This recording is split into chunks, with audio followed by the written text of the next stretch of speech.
right now. These things that you do, things that you say, girl, I played a fool while you fucked with my head. But you know, girl, it's cool, I'm good either way.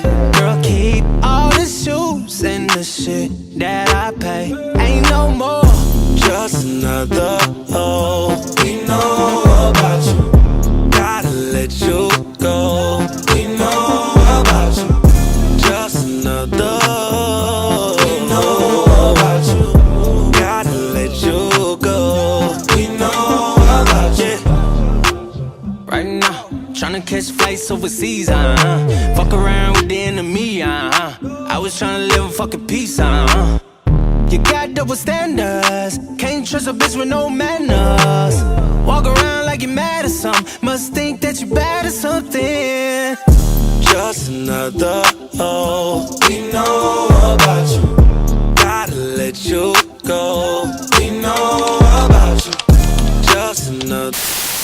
What's up, everybody? It's DJ Rainbow, Power 1051. Mister, I'm just having fun with this, and this is the Powers Industry, home of new music and entertainment, and we are here with none other than the producer, A1. A1, welcome to the studio, brother. How you doing, family? Chilling, man. Good, chilling. good. So we want to know about A1. We want to know your story. We want to know what you're working with. We want to know what you've done. We want to know it all. So that's why we bring you to the studio. Yeah. We see you have a lot of jewelry. You're looking super icy.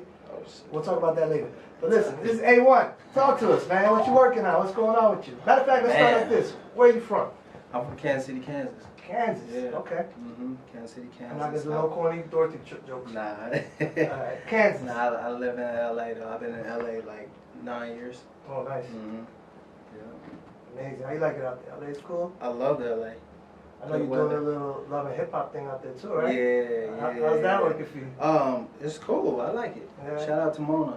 You know what I'm saying? How'd that come about for you? Like, they reached out Man, to you and said, they reached out, you know, me and my wife, Lyrica Anderson, we just been out there grinding, you know what I'm saying? And like, I guess we was popping, you know what I'm saying? Because they reached out to Lyrica and wanted her to come in for an interview. And then they was like, yo, we want you. And then the first time, it was the season 1 actually, we was like, nah, we ain't doing that. I want to ask you a question. Like, I did the interview too, though. Did they separate y'all?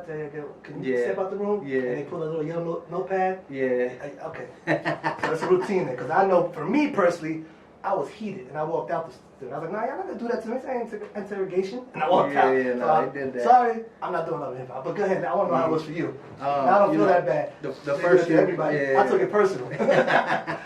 Nah, we was just like, nah, just looking at New York or whatever, we like, nah, we ain't in all that fighting. It's a different culture, it's a different way of moving. Yeah, so we passed, you know what I'm saying? Then the second season, they came around and then it was just like a lot of shit that we didn't want to, you know, do. Right. And so they was like, well, alright, cool. So it was like they kind of passed. Okay. You know what I'm saying? Then the third season, it was like we still popping, you know what I'm saying? We still moving, making shit happen, and then it was just like, yo, they was like, can y'all come in one more time? And then we was like, you know what, alright, let's just give it a shot, you know what I'm saying? And then we did it, and at that time I had moved my mom out, and it was like some real family issues, so we was just like, fuck it, let's just, you know, make it happen. Let's do it, and we did it, and then shit. Change your life? Yeah, I mean, like, you know, has it helped your music career? I wouldn't say that because I was already moving musically, but the platform, it's a great platform. You know, you walk out, go to the mall, people recognize you and shit. That's cool. And it works for your wife too. Yeah, it definitely helps. And she's an artist. I'm an artist too, so it does help with that. But musically, I was already doing that shit. You know what I'm saying? Yeah, you was already making moves. Yeah, for sure. That's dope. That's good to know because I thought it was me. I thought, like, yo, I'm too emo. I was a person. I'm leaving. I'm walking out of here. Yeah, I was heated. You know, you do get heated. You know. Yeah, but that's your personal life, and you don't want to jeopardize your family over some TV show, like, you know. And it was all women on my end. All women. It was crazy. You got the mother-in-law and stuff, right? Stuff like that. That whole thing was crazy. Man, I'll take my hat off to you. You got a lot of patience. Yeah, and I got a lot of patience. I definitely got a lot of patience. That's dope. So you're in New York now. You working on anything out here? I just was in with Famous Dex. We just was doing some vibes. You know what I'm saying? Dope. But nah, I just been out here moving around, just chilling. Well, actually, I was moving around with T-Pain. Okay. I did 2 joints on his album that just dropped. I seen him Monday too. I seen him last Monday. Yeah, I did 2 joints on there. One called Classic You, okay, featuring Chris Brown. The other one's called No Rush. You worked with a lot of big names. Like, Yeah. so can we do some name dropping real quick? Oh Just man, drop a couple names. name dropping on mine. I did. Don't be humble. Let them know who they talking to. I'm working with Chris Brown. I did on Heartbreak on the Full Moon. I did 19 records on there. You just said 19. Yeah, I did 19 like on there, and I'm full featured album on for there. most people. Yeah, I'm featured on there as an artist. Record called Sensei. Dope. Yeah. We got the Gucci Man. Who else? Gucci Man did 2 on his album. Jeremiah. One called Enormous, featuring Ty Dolla $ign. I did the single Tone It Down with Chris Brown. Jeremiah single, working on his album. What else? We gotta get some New York artists too. Wiz Khalifa. Yeah, no, I'm down, man. I'm down. I'm working with everybody, bro. For real, for real. Is there anybody that you would love to work with that you haven't actually had that opportunity yet? Shoot, man. I mean, it don't really matter. Don't really matter, I'm right? just a creative dude, like whoever wants to. When you catch a vibe, you catch a vibe. Right? Yeah. I just like catching vibes. I mean, I work with French Montana too. I did a couple on his album. You know. Are any of these artists difficult to deal with? You ever have like everybody's smooth? Everybody's smooth. You know what I'm saying? You just gotta catch their vibe. It's like they the artists. I got you. So I walk in and anybody got any weird vibes? Like they want all candles and like vanilla smells and they want the M&Ms a certain color. None of that. None of that weird shit. Nah. I don't know. Like people want to know. We assume like that's what happens. Nah. Like, you go in the studio, it's real dark and it's just catch a vibe. I mean, I like the studio dark. Okay. And Definitely the aroma is straight. lights and stuff. Yeah. You know, cannabis everywhere. Nah, just like Just the zone. Dim the lights, and I like colors. I like lasers on the wall. When you sit with one of these producers, you usually have the beats already ready and you play a bunch of beats for it, or y'all just sit there and catch a vibe from zero? Sometimes I catch a vibe from zero. Okay. Sometimes I already had like tracks already, ready. Because I know I'm going in with them, so I had the records ready. Or sometimes I'll go right in the booth and do it on the spot. Who's been like the fastest person you made a record with? Like they were in and out, and they just and they killed it. Man, I mean, I would have to say Chris Brown. Chris Brown, right? Yeah, like me and him, like we done made about 100 and something records, like probably like 120 records. That's like a Legends catalog already. Yeah, he worked just as fast as I do. Okay, dope. Like he'll record like 5 or 6 songs a day. Wow. Yeah, that dude's a beast. He's a beast. He definitely is. And the younger generation still idolizes him. He's on top of his game right now. Mm-hmm. Yeah, he's a legend. I don't know. What else? What else? What's your project? Let's talk about your music. Man, I got an EP about to drop. Okay, how do they find it? Where can they find it? It's not out yet. Okay, it's about to drop. It's about to drop. It's gonna be everywhere. It's called Floyd. It's my first name. Yeah. Okay. Yeah. That's dope. Yeah. So I was gonna ask you, is it anything to do with the boxing? But no. No. Your name. Yeah, it's my name. And my single is out right now, called Always, featuring Ty Dolla $ign and Chris Brown. Dope. Yeah. So I've heard that record's backing. It's winning. I need y'all support. We got you. That's what we're here for. We're here to make sure we help each other. Yeah. I appreciate it. But yeah, man, I've just been like really creating for a lot of people. I'll let y'all in on a secret project that I'm working on. All right. I can say it now. You can say it. Like, deal's done. You signed the paper. All right. Jeremiah and Ty Dolla $ign doing a joint album. Oh wow. Yeah, it's that called flow's My gonna Ty. be crazy. It's called My Ty. Shout out to my brother Hitmaker. Me and him executive producing the whole album. That's super dope. That's gonna shake. Oh, it's already done. It's crazy. Oh, okay. It's crazy. And who are your influences as far as producers? Like, who are your top 3 producers that you listen to and you kind of like watch what they doing? Man. I'm sure as a producer you listen for everybody, but like who are the ones that always kind of like they're in your radar. You're like, yeah, they're nice. He's dope. I respect what he does. He's moving. New or old, like legend, it don't matter. I always just like to know who influences an artist. A big influence on me is The Dream. Dream. Yeah. Because he writes, he definitely does a lot. He does it all. TM88. Okay. Who else? Timbaland. Timbaland always got that sound. Yeah. He always come out with a heat rock. Yeah, no, for sure. He's creative. Got that VA sound. Yeah, It's funny because he don't have like a West Coast sound or a New York sound. His Timbaland sound is his own whatever. sound. Yeah. He do whatever and it just sounds good no matter how he puts it together. Yeah. He mixed the pot and it sounds good. Yeah, he make beats off. If something's happening in a room, like some type of noise, he'll create a beat around it. Like that's amazing. That's crazy, right? It's crazy. Yeah. Is there any like new artists you want to work with, like up and coming artists that you've got on your radar? I just signed a boy group. Okay. So we don't have one of those right now. Think about it. 3 brothers. Oh, dope. Yeah, they amazing. So I'm be working on that. They sing, rap, dance. They sing and rap and dance. Yeah. Oh, what's the name of the group? Got to check for it. You don't want to let out the bag yet? Not yet. See that? This is a businessman. I be trying to get all the juice out of it. He trying, you know what I mean? Not yet. Oh, he know where to catch his chips right. Yeah. Keep his poker face. But I mean, sure. I like working with new artists because it's like, working with like people that's established like Chris Brown and stuff like that's cool. But like, I can't break a Chris Brown. You know what I'm saying? Like he's already who he is. So I definitely want to work with new artists.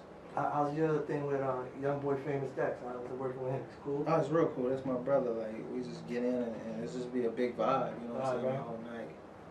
That's what's up. Any other projects you want to talk about that might coming out? Other than, I know you got the TV thing going, you got the producer thing going on, like, you're trying to make some movies or something? What are we doing next? Bonnie and Clyde movie or something? Definitely, I definitely want to do something. You on the LA side, so I feel like everything on the LA side is movie and TV. And I feel like New York used to be music. I don't think it is anymore, but used to be. So you got niggas holding it down, man. Couple cats, right? Yeah. You feel like there's a difference between like New York artists to work with and LA artists? Like, is it people at the same vibe? We're a little more cockier and honestly, man, it's more of a good vibe. Don't kill me. No. It's more of a great vibe out here in New York. People are more like show love, down to earth. Yeah. Hollywood is like it's Hollywood. You know what I'm saying? Everybody wanna pretend like they're doing something. That's true. Hollywood is a lot of smoke and mirrors. Yeah. I guess Hollywood is Hollywood. That's the best way to put it. Hollywood. That's dope. I know you just gotta learn how to move around that. You know what I'm saying? That's crazy. So another thing is, your wife says that you're like no other man she's ever dated. What does that mean? Like, what do you do different? I need to take notes. I don't know. I guess I paint my nails. Yeah, what's up with that? I'm a rock star, man. Rock star shit, right? Shout out to everybody else that's painting their nails. Paint the nails, right? Just catching my wave. you own that wave. You got the hashtag. I started this. I mean, it ain't like I really started it. Like it's like. When this generation, this is 2017. Yeah, then I definitely did. Yeah, you're styling it. You're pushing it out there. You're front man on that. Yeah, but no, I mean, shoot, I don't know, man. Like, I don't know, it's just different. It's just different, right? It's just all talent. I feel like artist people do different shit, and they don't want to be in a box. And the way you move, the way you paint your nails, it's just artist shit. You gotta respect people's creativity. A lot of like old school artists don't like the new artists because they do this, they dye their hair, they got purple hair. So what? They having fun and they creating music. Yeah. You can't hate on someone's artistry. Like, exactly. You know what I mean? And I respect your artistry for that. Appreciate it. What you're doing is obviously you're winning, so you're doing good at it. Yeah. You're on TV now. Yeah, man. Working. Yeah, man. Is the baby mama, not the baby mama, the grandmama drama. I'm sorry, like the mother-in-law drama. Is that all cool now? You have good space? It's okay. It's okay. Like we working on it still. You know what I'm saying? It's not perfect, but we balancing it out. You know what I'm saying? I got you. Yeah. That's a tough situation there. Definitely. Fellas, don't never move in the mother-in-laws. For real. Take notes. But I don't know, anything you want to promote, anything else you want to tell people? Oh man, shoot, just my EP about to drop. EP, right? Yeah, I got Ty Dolla $ign on it, Chris Brown, Dex, OT Genesis, 24 Hours. Dope. Yeah, so They had a banger Like 2 years ago, right? 24 hours? Yeah, yeah. I used to play it all the time already. It was like in full rotation. Yeah, nah. We did his project too. That's gonna be dropping. I'm into like doing. I'm trying to take over albums. You know what I'm saying? Like I ain't just trying to have like one or two on people's project. I was reading somewhere you did something with Raphael Sadiq. Yeah, like Raphael Sadiq. That's shout out to Raphael Sadiq He's first. the homie? Yeah, that's my big bro. Like he's the reason I'm where I'm at right now. Oh, like wow. he the first one that gave me opportunity. I met him in North Hollywood and I was homeless. Really? Yeah, I was homeless. That's the shit I want to know about. Yeah. So you know what, people respect the grind and the hustle. Yeah. They don't really respect your success. You could be Right. out there icy and you on TV and but people respect your hustle. Yeah, and when they see you come from here to here, then they value you and respect you. It definitely didn't happen overnight. Right. You know what I'm saying? I wasn't even doing music, honestly. I played basketball. How long ago was this? This was in 2008. Okay. I played basketball 2000 from 2005 to 8. Okay. Like college ball? Yeah, college ball. Okay. And then I took a year off. And then but in college, I had a couple friends that was like producers, so I would be in there just, you know, the ball player that think he can rap. Got you. And I was just doing that, but then people was like blowing my head up, like, yo, you could rap. And I was like, yeah, you know. So when I took a year off, I went back home, got a job, and I was always writing raps at work. Okay. And then I found a studio and I started recording, and then my cousin, he was in an R&B group, and the group broke up in LA. So he called me one day and was like, yo, if we want to take music serious, we should move to LA. I'm like, yo, I'm down. At the time when he called me, I had a girlfriend, and we was in bed laying down. As soon as I got a phone, I'm like, yo, I'm moving to LA.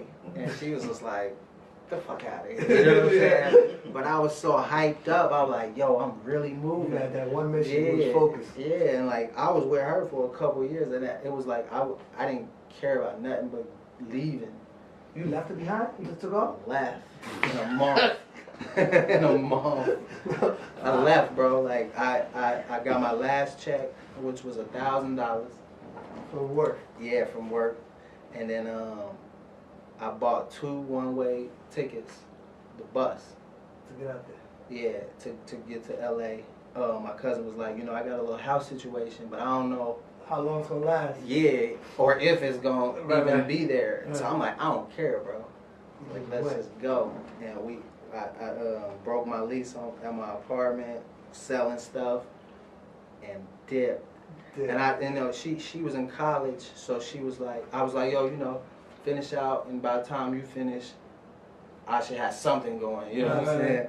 And so that was the plan. And I got here to LA, and then I just seen all the lights. I'm like, palm trees, man, yeah. Palm trees do it to everybody. But I was like, now what? You know what I'm saying? And he was like, I don't know, like, bro. Figure it out. The house situation was a done deal. Like, it wasn't a go. It was gone. So I was like, what we do now? So then he had a friend who stayed down the street in North Hollywood, and she let us park our bags in her garage. Oh shit. So I'm like, all right, as long as we got, you know what I'm saying? Yeah. So, you know, we would just move around and just trying to meet producers and stuff. We had a demo of 5 songs. Oh, wow. And we just was moving around, just trying to figure it out, you know what I'm saying? And then he had a friend who had like a car wash in the back of a gym. So we was like, yo, look, we should wash cars during the day, get a little change, you know what I'm saying, to you know, at least be able to eat. Yeah. So we was washing cars, and then he had a shed where he kept all his equipment. Right. So we like, yo, at night can we crash in the shed? He had 2 lawn chairs in it. So he's like, yeah, sure. So we every night we slept in the shed, 2 lawn chairs, and we shared a cover. And this is not even that long ago. That's what's amazing. Yeah, you know what I'm saying? And then the guy that owned the gym, he would let us early in the morning shower in the gym. So every day we would get up. That was a routine. Yeah, we was looking fresh. Like, you would never know we was homeless. We was homeless for like 4 months. I know you wasn't taking no chicks to the shit though. No, we did. Oh shit. Yeah, we was raw. But we were finessing like I never told nobody. But we were finessing like, yo, this is our little, you know what I'm saying, we own this car wash. You know, so we were finessing. Then one time, I'll never forget this girl. She was like, we was all lit and we took the cab to the shed.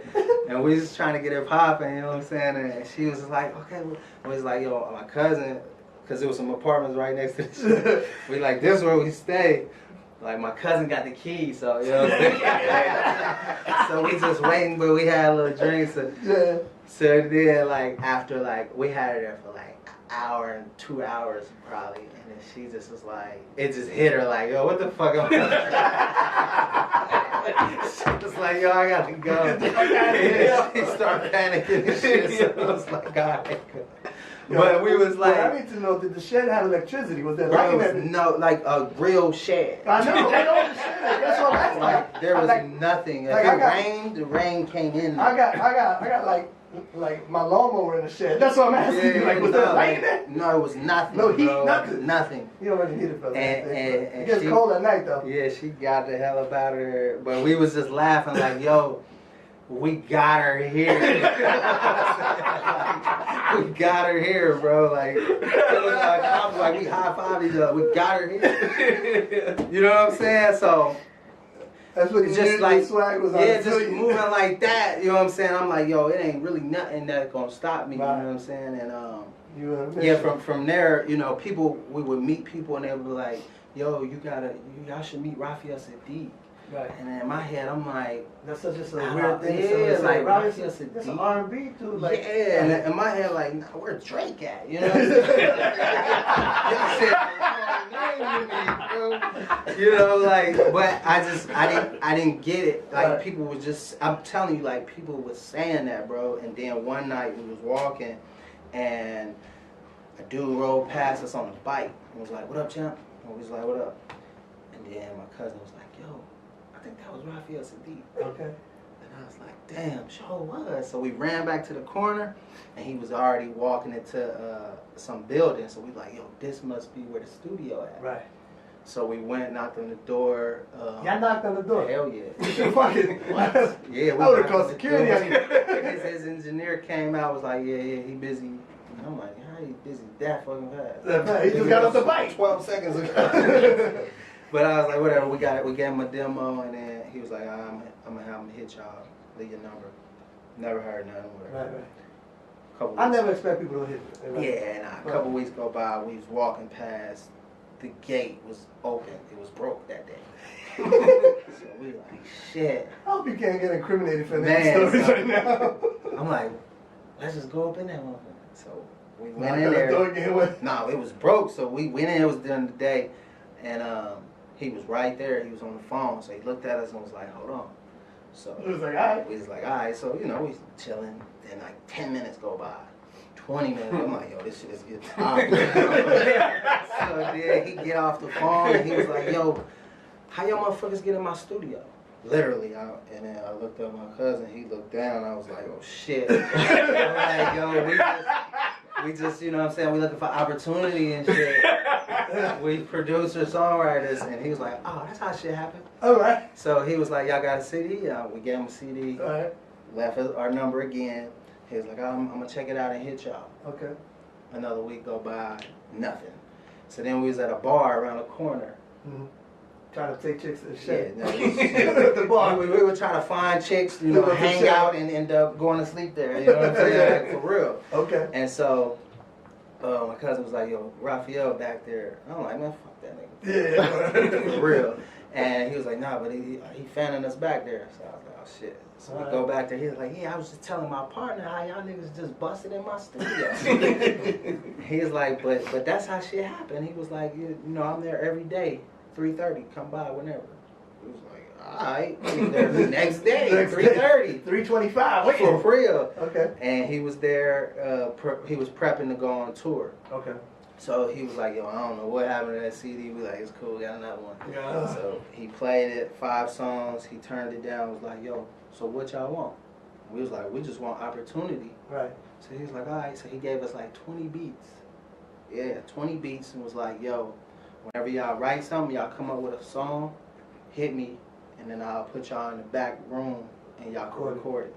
We was like, all right, we went to the shed and wrote a song. Now you're going to have to buy that shit. That shit is part of your life. Yeah, not for real. That shed's still there. You need to go over and listen, man. Here's $1,000. I need this shit. This shit is part of my life. When I go back to LA, I'm gonna take a picture of that shit and send it to you. I need that shit. What the fuck? I'm sorry, I gotta ask a question from the audience, man. Yo, did you ain't take Lyrica to the shit? Nah. Now you know what's crazy though? Like it was she stayed like across the street, bro.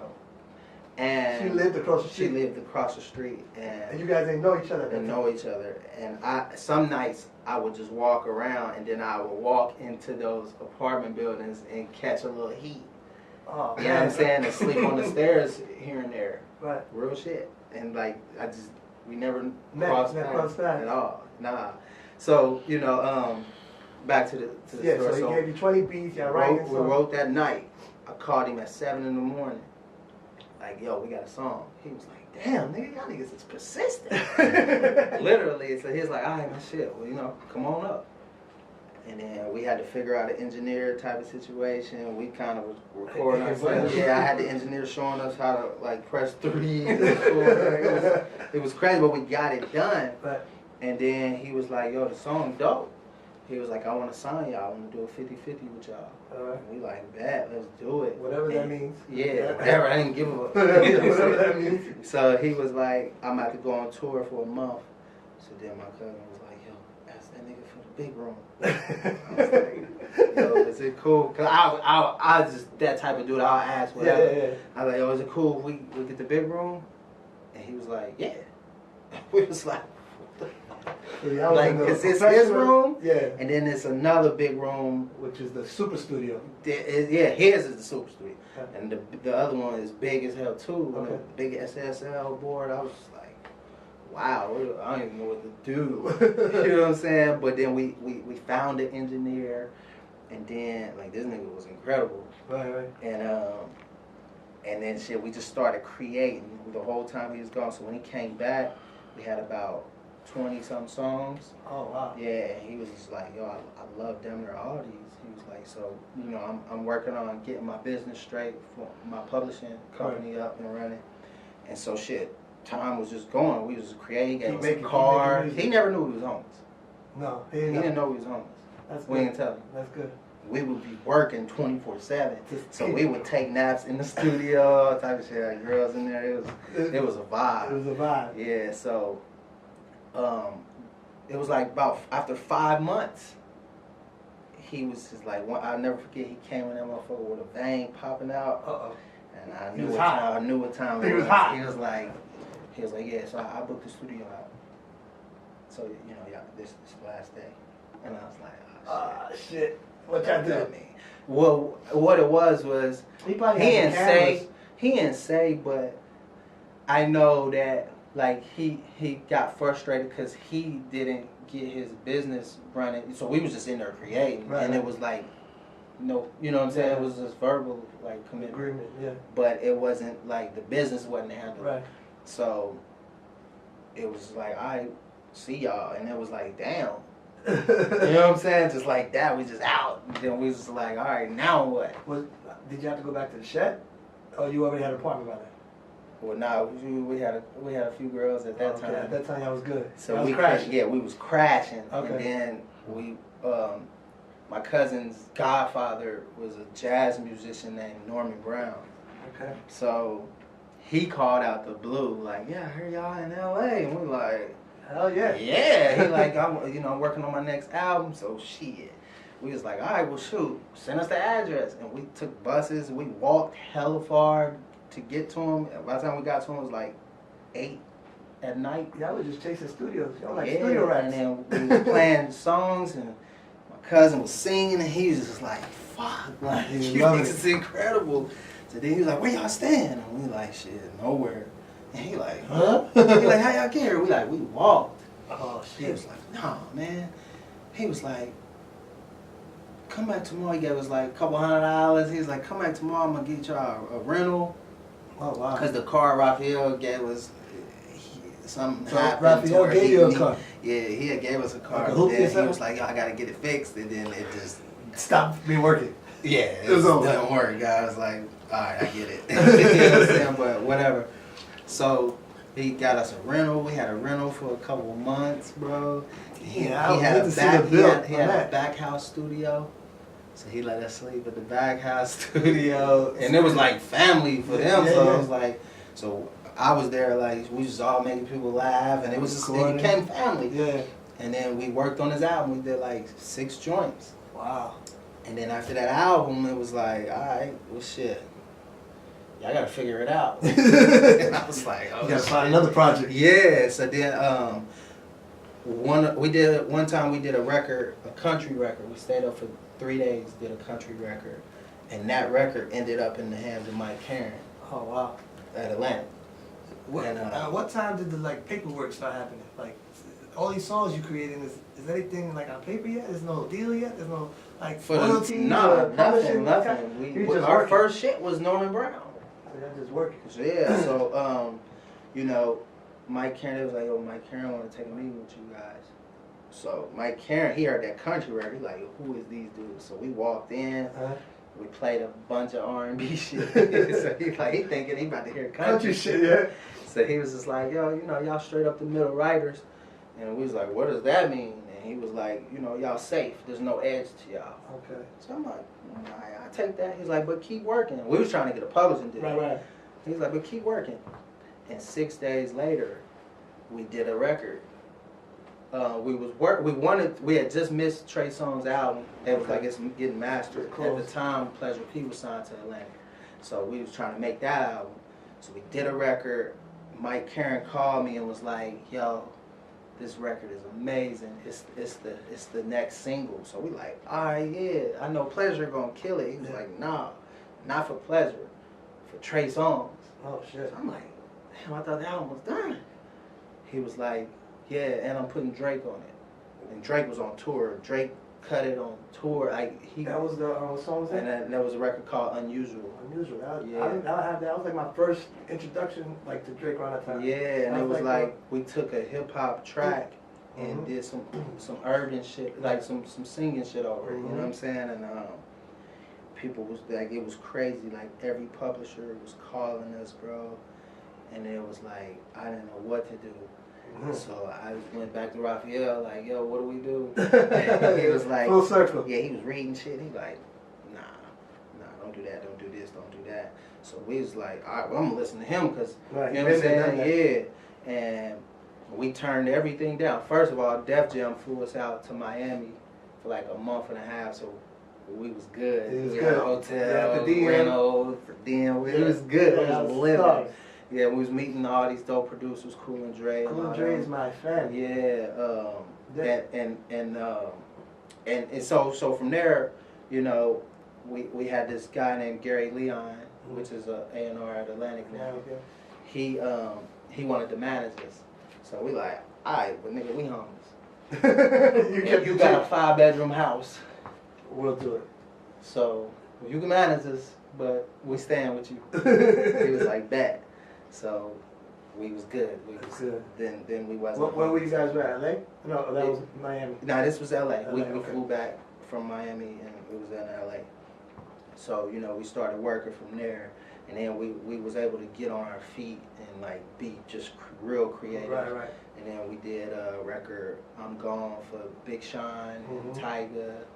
And then we was working on Robin Thicke, and we did this whole album. Crazy. But then, out the blue, like he had texted me like, "Yo, y'all got my first, second, and third single." And we was like, man, I'm about to cash out. I ain't do no He had already did the record, the big record, right? So. Okay. We like, once this come out, I'm gonna cash out. Right. And then we was at his house, and he was like, "Yeah, I just did this record, you know what I'm saying? We just gonna throw it out." Just did it with Pharrell and T.I., you know. I was looking at it like, that's what's up. That's a cool record, you know what I'm saying? Yeah, some happy shit. It's cool. Then the shit just blows the fuck up. Blur Lines. Blur Lines, biggest shit in the world. Scrapped the whole album. Oh, man. Scrapped the whole album. We didn't have not one on it. We had one but it didn't make it because it was some sample issues. Yeah, he definitely had sample issues with Blurred Line too. So yeah, that. But I wouldn't mind having that. Yeah, like soon, you know we got money now. Yeah. And so that took off, and shit, it was like I talked to him maybe once after that. Yeah. Shout out to Robin Thicke. Crazy. Yeah, the nigga just like that's why I got, you know, this Hollywood shit, bro. Like he was telling me like we family, like we gonna after my album we're gonna play shit on other people, and you know I'm saying that to so people could understand like this how the shit go. You know, he was selling me a dream. You know what I'm saying? That's good shit. Once they get what they want out of you, and bro, when he popped with that, bro, he wouldn't even pick up my phone calls. Yeah. So shout out to him, because I don't need him. You know what I'm saying? Yeah. But yeah, so I just started getting the hang of how this Hollywood shit go. You know what I'm saying? It's all an act. Yeah, and then man, I just started landing shit, and then I met Chris.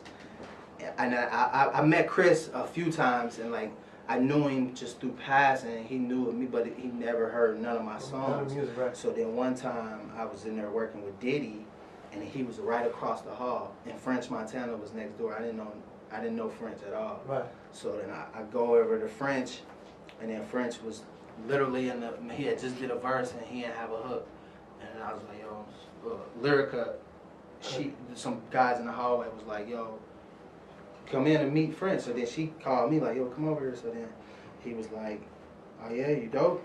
Go in the booth. I was like, oh shit. Oh shit. I went in the booth, did a hook, and fucked with it. Oh, then Lyrica went in, did a hook, and he loved it. So then I'm like, all right, this ain't why I'm here. Right. Literally, like, Lyrica was like, yo, we need to focus though, get this hook. She was going crazy, like, we gotta get this shit for Diddy, like, we gonna be tripping. And I'm like, yo, we not here for that. And I was in my computer just looking for songs for Chris. Right. So I put together like 6 songs, and then I go across the hall, and then he like, what up, bro? And I'm like, yo, can I play a record? It was about 20-something niggas in there, and I'm like, shit. That's what you hate when it's too yeah, I'm many like, ears I don't to know judge if these niggas gonna hate or not. You know what I'm saying? Man, I played the record, and everybody just turned up. Niggas was dabbing. I'm like, oh shit, it's lit. Shoulder shit. And that record was Wrist. Oh, okay. Yeah, that's the first record I ever did with him, and he was just like, yo, keep coming. And that was like towards the end of that album. Okay.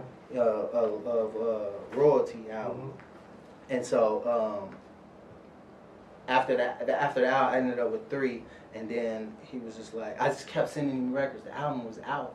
I kept sending him records, and he was just like, yo, this shit is crazy. He was like, yo, I'm already ready to work on the next album. And he was like, I want you to be a part of it. So I just kept creating. Right. And then boom, now a year later, 19 records on there. 19 records. That's amazing. I mean, you know, I've been story is amazing. I mean, I can like go rags to riches. Like, yeah. This shit is amazing. Yeah, I got a long. Yo, I salute you, bro. Your hustle. I tell you, people respect the hustle and the grind more than your success. You could be and people be like, he was born rich. Yeah, nah. So I ain't just like I ain't pop out of nowhere like I'm getting your grind is real. Like I need you to give everybody your social medias. I need everybody gotta follow you. They gotta find you. Follow me on Instagram, man. It's A1 Bentley. That's A, the number 1, and Bentley. And on Twitter, A1 Bentley _. Dope. Thanks for coming out. Appreciate it, A1. Amazing interview. The story, respect. You know, crazy. Check for him. This is what it is, baby. Powers Industries. Let's do it.